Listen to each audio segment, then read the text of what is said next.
Welcome back to the channel.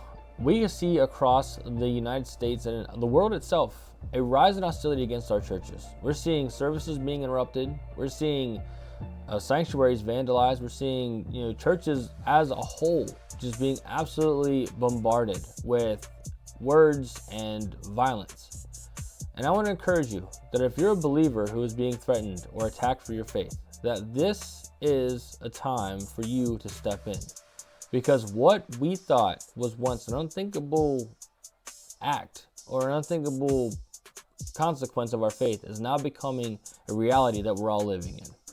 I want to encourage you by reminding you that in the Bible it says in John 15:18, if the world hates you, keep in mind that it hated me first.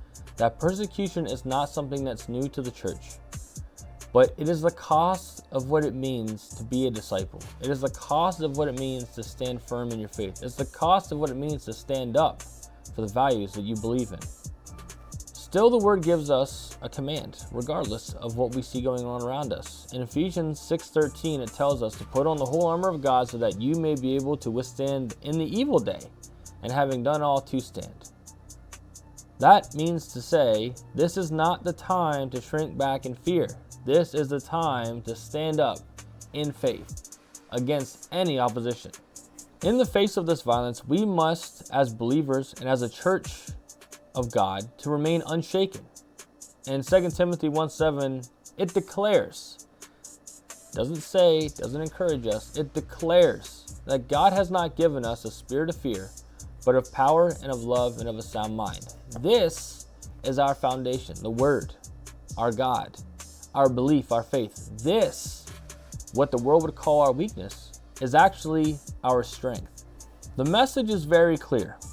Opposition will rise, but the church in of itself cannot fall. Jesus himself said the gates of hell will not prevail against it.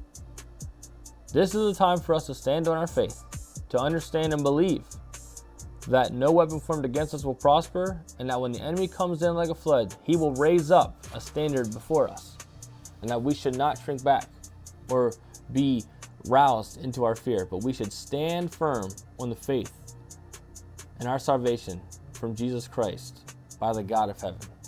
So if you're not in church, I encourage you to find one.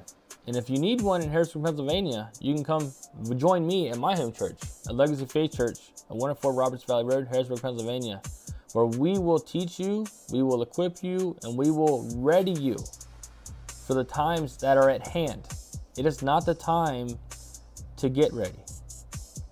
It is the time to be ready. It is not the time to prepare.